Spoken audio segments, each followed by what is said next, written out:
So if you aren't aware, currently, at least at the time of me making this video, Bait, Alpha, and SKG are playing to see who gets relegated from Division 1 in NA. Now I know what you're thinking, who cares about Division 1 in NA?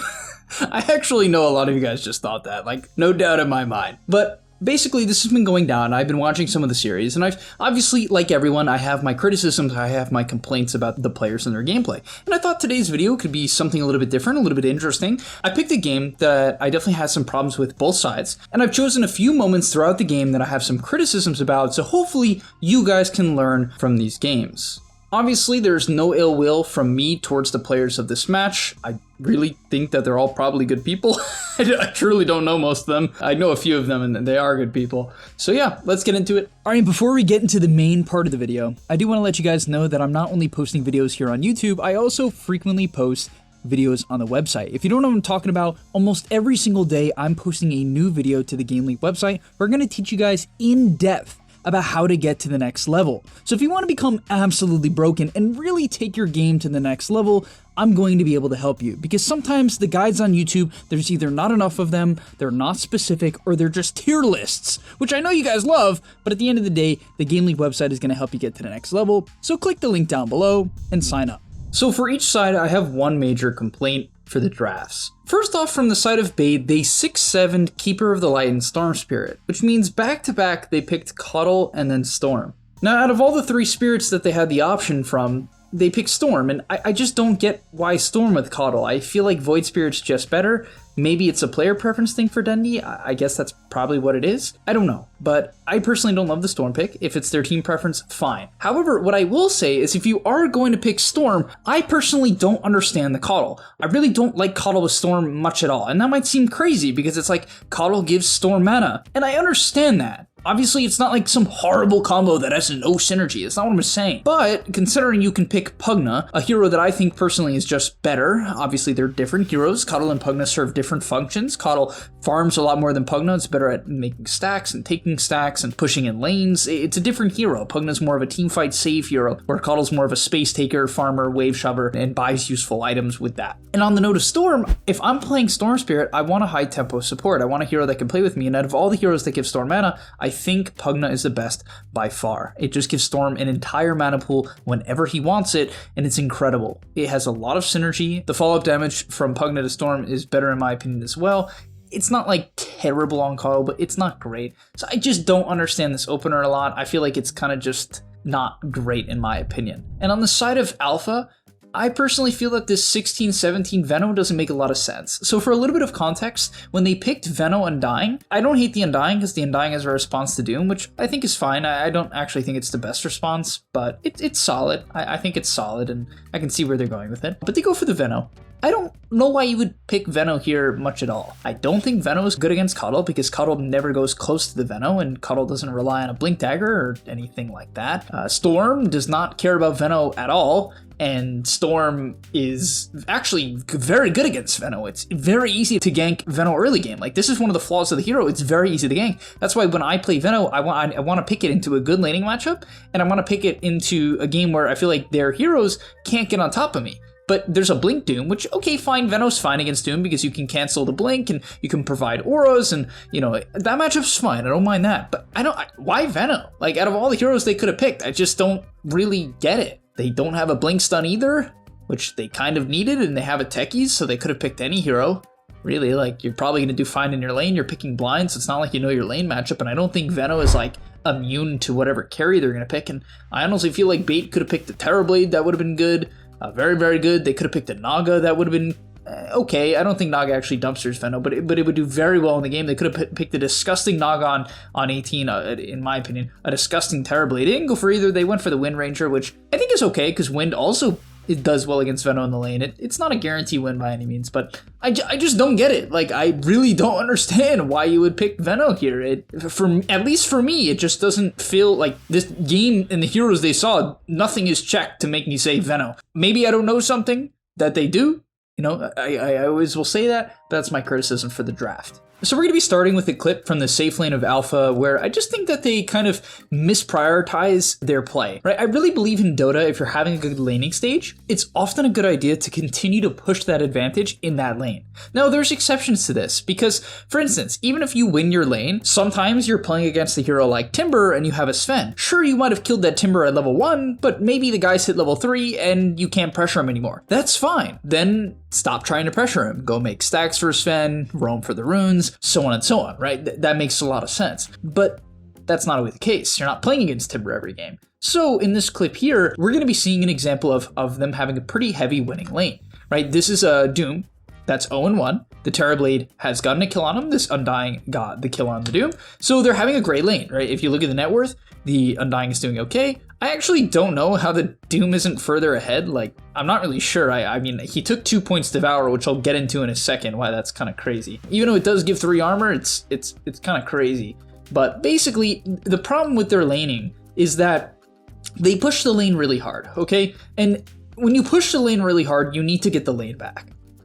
All right, and honestly, I'm even somewhat uncomfortable giving this information because I think this is like quite useful and can improve these guys as players, and to some extent, they're my competition. But at the end of the day, I'm going to share this with you guys, and you know, I can always be wrong, but I'm going to be sharing my best information here. So they go for a kill, okay? They get a kill at level 2. Great, right? Wonderful. This is a big reason why this lane is really strong. Undying and Terrorblade both have really strong level 2 spikes, and when you have 2 heroes in lane that spike at the same time, whether or not that's level 1, level 2, or level 3, level 4, whatever it is, it's very powerful, right? Because you can catch the opponent off guard by going on them with a really strong power spike. And we see here, it's a reflection into Tombstone in a meta. It's a deadly combo that consistently gets kills, even though they didn't have a Blood Grenade, which I think makes that combo even better, and they probably should have had one. But okay, they get the kill, wonderful. First blood, fantastic. They push the wave in, Doom is going to miss a bunch of last hits.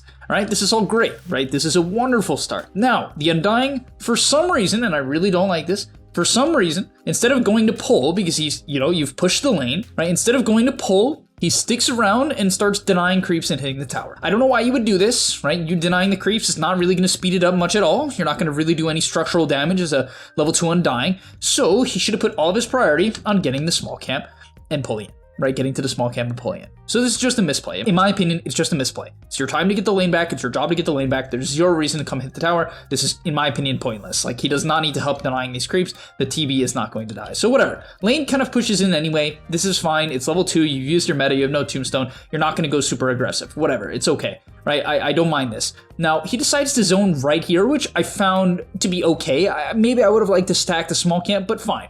He's contesting the fruit, he's contesting the Lotus. That's good, right? This Lotus is very important for the lane, and it's great on Undying to help this hero's mana pool. Now from here, this is what really frustrates me. I really dislike their decision making. So he's got the fruit thingy, they're strong. This Doom is not powerful whatsoever. He's level 2. They should know he has Devour because he's used it, so he's quite weak, right? They know his Scorched Earth is activated, but it's only level 1, so who cares? It doesn't do anything. Like, it's quite weak. Not literally nothing, but it's quite weak, so you can trade into it. The Coddle has Illuminate and Chakra, which you also should know, because he's used the abilities, and so you can get aggressive. Now you might be saying, oh, but they have 11 wands, and you know, we don't have meta, we don't have Tombstone right now. It doesn't matter. You can start to trade. You want to start to chip them down. You will win the trade over time as the Undying, especially when you get on first blood on your TB and he's going to be able to ship out early treads. You will hit another strong timing where they are low and you have meta, you know, in a minute from now. And so he walks over to here and just hands this guy the fruit. I don't know why, because Frank, I mean, maybe it was a slot issue thing. I don't know, but like, this seems really nitpicky, guys, but I really believe he should not take the amount of time it takes to go from here to here when he could just literally start walking up and hitting this guy with the 8 strength he's stolen. Like, you've picked Undying to zone Doom, and I understand that Doom can actually do fine against Undying, but part of the problem with Bait's draft, in my opinion, is I think Coddle is not good with Doom. It's fine, but it's not, I don't really think it's that great. Chakring the Doom is really nice because he can spam Devour and Scorched Earth a bit more, but like, in terms of using Illuminate, like, it's pretty mana intensive, and it doesn't do that much, at least not to Undying, right? You can easily soak the damage, but he ends up just tanking the Illuminate with his teammate. You can see the Illuminate, it really doesn't do much to Undying. To hand off a fruit, which you can feed the guy anyway, like, literally you can control feed it. When he could be contesting this creep, hitting the guy. It's like such a waste of time, but whatever, you know, it's not lane ruining, okay? I know I'm saying this in a very harsh way. Hopefully Tokaya is watching this. I'm not saying this to like make anyone feel bad or anything, whatever. Moving on. So they get off a side pull. Maybe he should have had this blocked. That's, you know, something I look into more, but maybe he should have had this blocked, whatever. Lane gets pulled back. All right. This is where hopefully you've done a little bit of damage to the Doom because you've been trading. Yeah, he didn't, but whatever. Meta's coming up soon. All right, fine, right? You're going to be strong. He's going to stack the small camp. Fine, right? And the reason why it's good is the lane is already back. So stacking here is wonderful. I think it's a correct play. Unfortunately, he ended up not getting it. Whatever, it is what it is. Lane is in a good position, okay? You have your meta soon. You have your blood grenade. You have your tombstone. It's time to look for a play. Also, if you're playing at a really high level and you're super observant, you would be able to click the Doom and say, oh, he has a bonus 3 armor. He's skilled Devour level 2. He's such a bot. Now, to be fair, he has Hurricane, and that is actually going to make it very hard to kill him because he has a lot of armor, right? He can push himself away from the tombstone. But at the end of the day, I would like to see them try to make a play. There are many forms of plays they can make. Number one, they can just go on the guy with tombstone, blood grenade, and reflection and slow him so much that the hurricane push away might not be enough. That's an option, and I would like to see them try that. It definitely could work. The other option is to push the wave under the Doom's tower, click tombstone under the Doom's tower, and then zone him off of a full creep wave and get good structural damage with the backup of a tombstone underneath the tier 1 tower. That's fine as well. The reason why this is such a great option is he makes a good decision to start bullying this guy. Shipped out a bunch of regen, which is wonderful. He starts bullying him. He's half HP. Yes, he's got a 15-1 and Ring of Health and a salve, so he's not going to stay low, but you can look to pressure him here. And then all of a sudden, things are looking pretty good, and all of a sudden, like, he goes to pull now, which is okay, it's fine, but then DB just clicks meta, which, why? Like, why is this guy clicking meta? I don't get why he's clicking meta. You're zoning him off of what? Right? He's already backed out, and you might be like, oh wow, he almost killed him. It was actually so good.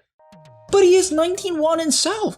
You could have killed him if you just synergized with the Undying. All you have to do is let the Undying pull the wave, get the lane back, and then make the same exact play. Just with synergy. I just don't, like, I watch this and I'm like, why are they so not on the same page? Like, your Undying's going to pull, he's going to pull the lane back. If you want to bully this Doom, great. But instead, you pop meta, yeah, you get 2 or 3 denies, great.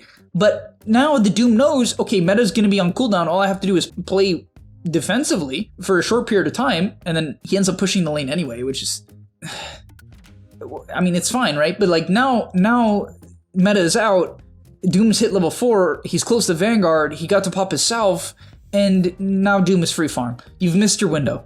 And this is what I'm saying, guys. Like, when people talk about how to get to the next level, I don't know everything. I'm still honestly working on it myself, like optimizing everything. But I can tell you, like missing windows like this, it just can't happen. The whole point of this lane is to tombstone and click meta at the same time, at least from my perspective. Now, of course, you can click them separately if Undying has to do something else for some reason or some odd scenario comes up. But yeah, I'll stop rambling on it. I just want you guys to really get that and see the importance of these types of things. Now, I don't want anyone saying like, oh, these guys are so bad. Guys, trust me, none of you, I'm just being real, none of you would make that play either, because it takes a lot of awareness of the situation that, okay, you're winning the lane, this guy doesn't have Vanguard, you know, like, he's skilled Devour level 2, that's something you could be aware of as well. Just synergy is the name of the game, guys. Try to make it happen. All right, the next complaint I had, which I think is less egregious, but is still notable, is something that Blessed Kid did this game on Veno. I thought that his skill build was off. So he's laning against a Wind Ranger, which is not a hero that you bully out easily. And the reason why is it's reasonably hard to gale her, but most importantly, and more difficultly, it's very hard to actually hit her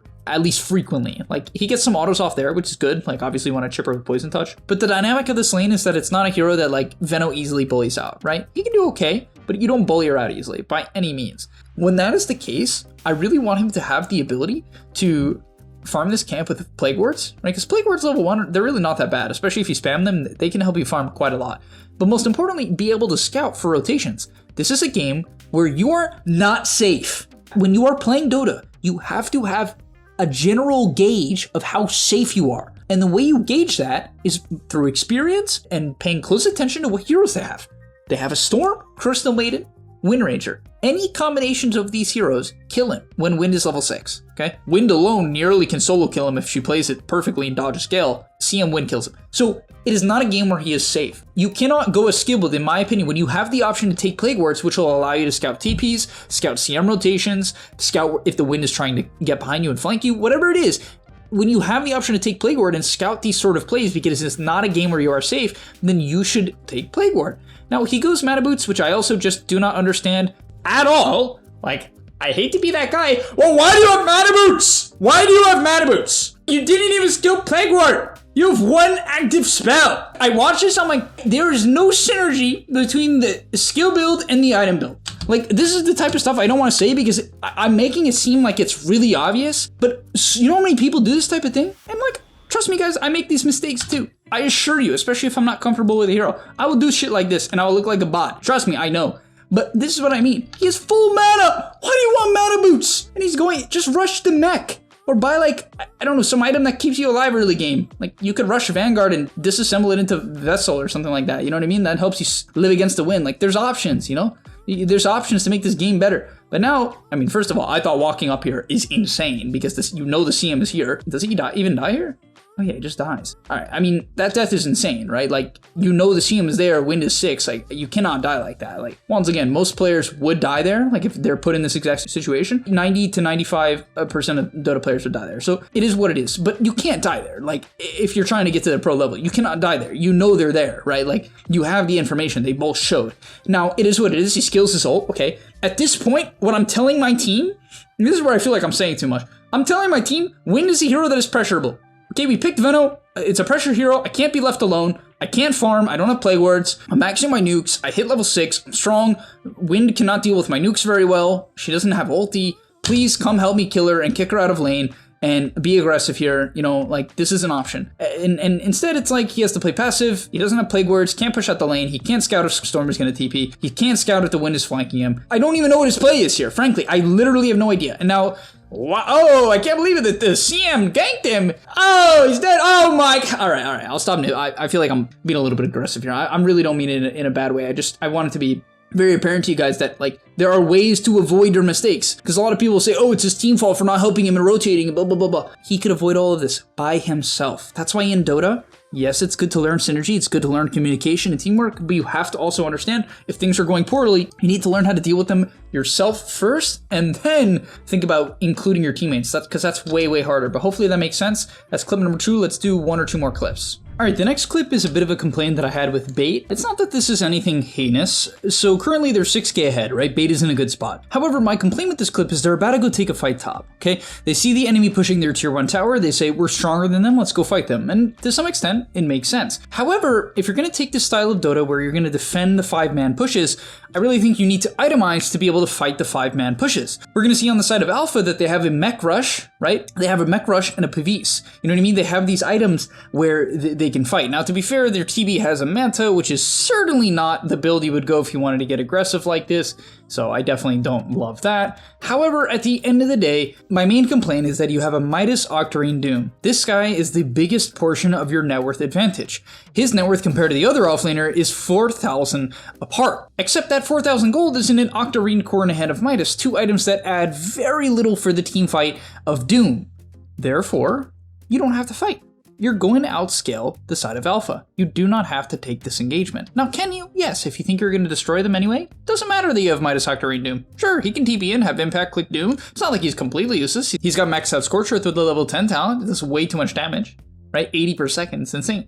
So, he TPs in on Doom, it's fine. The Terrorblade honestly clutches up here. And gets off a really nice Manta Sunder, because I thought this guy was going to die from full, right? They commit on the Terrorblade, he clicks Manta and gets the Sunder off on Dendi. Maybe a slight mistake from Dendi, I guess, to let that happen. But at the end of the day, he gets off his Sunder. That buys enough time for his team to kind of come in. Honestly, Funnick makes a big mistake here and dooms this Terrorblade. The guy was completely dead, so that was certainly not wonderful. But yeah, I mean, a couple of mistakes here and there. Obviously, the Terrorblade Sunder could have been prevented. The Doom is completely wasted. Maybe Stonebank overcommits here. Loading maybe gets a little bit deep. I don't know. But they get stuck in a Plague Ward, Tombstone, Techie's Bomb, you know what I mean? Like, salad, and they just get stuck in the middle. So, personally, if I'm on the side of Bait, I would consider, and this is something you guys can communicate to your teammates, like, hey, I'm playing a greedy hero, or let's not necessarily take all the fights. Hard to do in pubs, but something to keep in mind. It's a cool piece of Dota knowledge where you don't have to take every engagement, especially if you think you have a later timing. And for me, the later timing for him is at least Blink, so he can initiate and get a clean Doom off. So, the next problem I have with their gameplay is kind of how they execute on this Aegis. this, and this is from the side of Bait. This is going to be the last clip of the video, guys. So click the like button if you enjoyed this concept, and comment down below if you kind of like this style of video. This is not something I've ever done before where I'm like really nitpicking 2 Division 1 NA teams, but I think it can be good for you guys to learn as I'm really specific on what they're doing wrong. But okay. Getting into this last clip, they have Aegis, they're feeling strong. They have a shield rune on Storm. He's like insanely powerful right now. Like this guy is beyond strong. So they want to take an aggressive posture on the map. Now I get that. Dendy's in the triangle, he's taking these camps. It's fine. I mean, I don't really love this play because I feel like if they chain him into blast off, I mean, realistically, maybe his team can connect and he does have the shield rune, so it could be okay. I think he's trying to take the farm away from Terrorblade, which is fine. I understand this play, it makes sense. They get mid tier 1, they try to kill Amber, whatever, they mess up, they don't get the kill, it is what it is, it's fine, right? That's okay. However, the major problem comes here. The Doom is top, the Coddle TP's top, and they are trying to kill this Terrorblade, which honestly, maybe realistically, Funnick could have tried to go in here a little bit earlier. He could have taken more of an aggressive route, but I think he was afraid. They didn't know where Alpha was. He doesn't have BKB. He will die if he gets caught, right? So he takes the long route. So it ends up kind of just being a mistake from the Coddle. This Terrorblade was never really going to die here unless your Doom can confidently run up this hill. You have to identify this and just not complete the TP because your Doom is going to push out this lane. At this point, completing the TP does absolutely nothing. In fact, it does the opposite. It actually does a lot. It's very negative for your team because now if Alpha, for whatever reason, either sees the Coddle or just happens to decide to take a mid fight, which is what they end up doing, you're in a bad spot. Now, Alpha, they make the psycho play of going in here, which makes very little sense, I will admit. And the reason why I say that is, Undying is not here, your Veno is not alive, he is in a second, but he has to TP in and connect, and you don't know where they are, as far as I'm concerned, right? Like, the only person you might know, now they see the Coddle, but they didn't see him before, you don't even know where anyone is. So, frankly, this is a very, very questionable jump from Alpha. Now, it ends up kind of working because he guessed right. I mean, I don't like Dota plays where it's like based on a guess, in my opinion. Frankly, I think that's the main thing that holds some of these guys back. I mean, trust me, guys, I'm not the greatest Dota player of all time, but I've gotten to 10.5k MMR. That's the MMR in my main. And as I continue to watch more and more replays, I see that for a lot of these ranked 200, 300 players, I don't even know the rank of all these players, but I know some of them, I think the average is around 200, 300. And my main criticism of them on average is that their teamfight decision-making, there's a lot of little things, right? But their teamfight decision-making tends to be somewhat random, in my opinion. It's not completely random, right? He sees the Wind Ranger, but he goes in, okay, fine. But it was like pretty crazy. Now this ends up working out, but it's like, you really had limited follow-up. You're not bursting this win from full alone. You had limited follow-up. You didn't know where Doom was. You could have gotten doomed. It's like, it was, I don't know, it was crazy to me. Now, the reason why I see this as a criticism debate, though, at the same time, is because if the Coddle's here, I don't think this play works at all, because you have a big Coddle heal come out, the Coddle can save the techies with the mech and the spirit form heal, not the techies, the CM, right? He can save that guy, he can help burst the techies faster, right? The CM would end up living here and get off his wand, and so on. So this could have been a different fight, right? This easily, because the CM would not have died there. So they end up going down. Stormbank lives on a small amount of HP, but the Storm Aegis gets wasted. They throw out a Doom here, which they end up getting the kill on the Doom, but unfortunately, because Funnick doesn't have a BKB, he does get kited by the Veno a little bit and ends up falling. He's just not that strong at this point in the game. And yeah, Dendy, his Aegis gets pretty wasted. They lose net worth when they had an Aegis, which when you're 9k ahead with an Aegis, losing the fight or drawing even is like super negative, right? So when you have Aegis, guys, make sure that your team is either together or bluffing in the right way, where when you're bluffing, what I mean by bluffing is like you're splitting up, right? You're showing your Storm top, you're showing your Wind bottom, that you have the ability to connect, right? You are ready to connect your heroes because the Coddle could not be at that fight. The Doom had to get to the fight late because he had the bots, and they end up getting caught in sort of a 3v4, 3v5 situation. So yeah, hopefully you guys enjoyed. Hopefully you learned quite a bit about Dota. Once again, this video is not meant to insult the players or anything like that. I just want to really teach you guys about the game. And if they do end up watching this, well, hopefully they took something out of this as well. And during the making of this video, Bait actually qualified to Division 1. Well, not qualified, I'm sorry. They won the tiebreaker, the 12-hour tiebreaker, and stayed in Division 1. So congrats to them. Very happy for them. A lot of them are good guys. Like I've played with them on before, and they're both like super friendly. So happy for them. But all right, thank you guys so much for watching. I'll see you in the next one, and I'm out. Peace. And that's all, but remember, before you leave, come on, before you tune out, subscribe to the Game Leap website where we are going to help you get to the next rank. If you're stuck, click the link down below, and I'm out. Peace.